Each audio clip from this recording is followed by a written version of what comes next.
Some people amass property, but for most of us, buying a home is one of life's major decisions. Purchasing a house nowadays is a whole different ballgame from our grandparents' era, especially when you crunch the numbers. Seriously, the prices these days can knock you off your feet. Buying a house is often hyped as a monumental life step, and let me tell you, it's no exaggeration. It's not just about the initial price tag that often sends people into debt. It's also the sneaky, ongoing costs of home ownership that can catch you off guard if you're not prepared.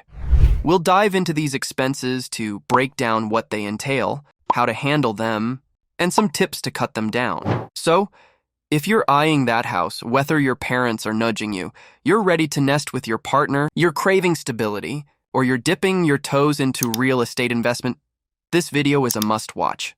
But before we delve in, hit that subscribe button to TurboFinance, your go-to channel for financial guidance like this. Unless you're one of the lucky few sitting on a pile of cash and itching to spend it all, even the wealthy often opt for mortgages for strategic reasons. You might stumble upon a tempting mortgage offer and think, finally, my dream home. Even if you have the means, the expenses tied to home buying go beyond just the mortgage payment. To figure out your home buying power, you need to factor in additional expenses like closing costs, insurance, and taxes before sealing the deal. When it comes to buying a home, the current home prices in the US are the undeniable focal point. While there are other costs in the mix, the price tag of a home and what you can afford are front and center. As of March 2023, the median existing home price in the US was $375,700, a slight dip from the previous year, but a whopping $100,000 more than 3 years ago in March 2020. Meanwhile, the median price of a new home soared to $438,200 as of February, according to the U.S. Department of Housing and Urban Development. With all this fluctuation, it's only natural to ponder whether now is the right time to buy or if you should hold off. Deciding will hinge on your financial situation, credit score, long-term goals, and prevailing mortgage rates, which are currently riding high and curbing your buying power. Watching the market is fine, but don't get stuck in analysis paralysis. Many folks never take the plunge. The perfect moment can be elusive. The nitty-gritty of buying a house, keep in mind that home prices in your neck of the woods might be drastically higher or lower than the national average, and the final price you'll pay largely depends on the type of property you're eyeing. Your credit score carries weight too. A higher score means nabbing the best mortgage rates. Plus, your down payment size matters. The more you pay up front, the less you'll have to borrow, translating to lower monthly payments. The biggest upfront expense in home buying is typically the down payment, usually around 20%. Some banks might raise eyebrows if your loan amount deviates from the norm, especially for cheaper houses. Sometimes they won't budge on allowing a larger initial payment. But the real snag arises if you try to skimp on that 20%. While there are 100% loans out there, not everyone qualifies, and you might end up shelling out for private mortgage insurance, PMI, to swing it. Got the 20% in the bank? Hold your celebrations, there's more to come. Opting for just a 10% down payment on a $220,000 house means ponying up $22,000. Falling short of the 20% mark means you'll likely need to cough up for PMI. Expect to shell out anywhere from, say, $100 to $400 a month for PMI. Now factor in a 30-year mortgage with a 4% interest rate, and you could find yourself footing PMI payments for roughly 6 to 7 years, totaling anywhere from $7,200 to $33,600. Because your down payment was smaller, the loan amount swells, leading to more interest payments over the 30-year term.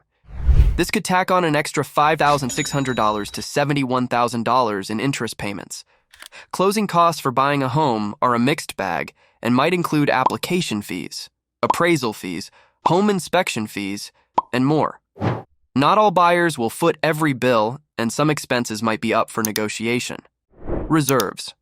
Lenders might insist that home buyers keep extra cash on hand to avoid depleting their savings entirely. This acts as a safety net to ensure borrowers can keep up with their mortgage payments. Typically, lenders want to see at least 2 months' worth of mortgage payments stashed away. Property taxes. These are typically folded into your monthly mortgage payment but separated from the interest and principal. For instance, if you own a home valued at $100,000 and the tax rate is 2%, you'll shell out $2,000 annually, divvied up into $167 chunks added to each of your 12 monthly mortgage payments throughout the year. Keep in mind, the assessed value doesn't necessarily match what you paid for your home.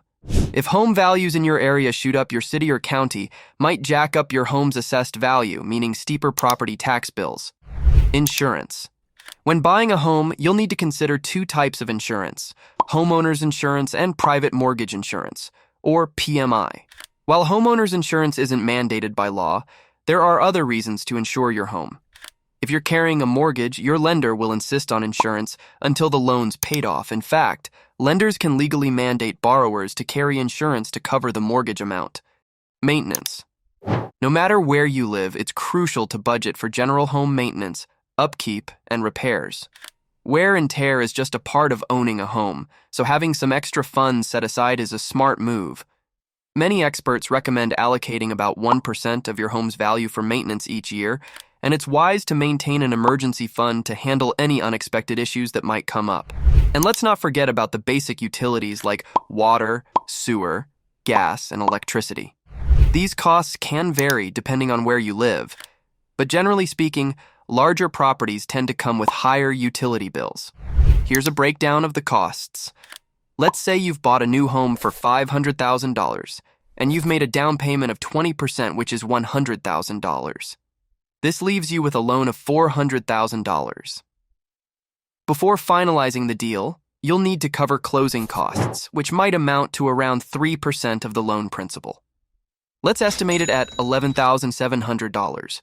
With monthly mortgage payments of $2,300, it's a good idea to have about $4,600 in your bank account as reserves to secure your loan. So, when you add it all up, the total upfront costs come to $116,300.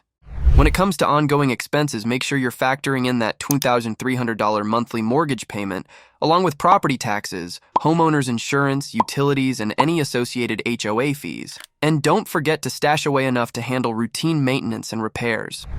The choice between renting and buying is all about the numbers. In certain situations, renting might actually make more financial sense.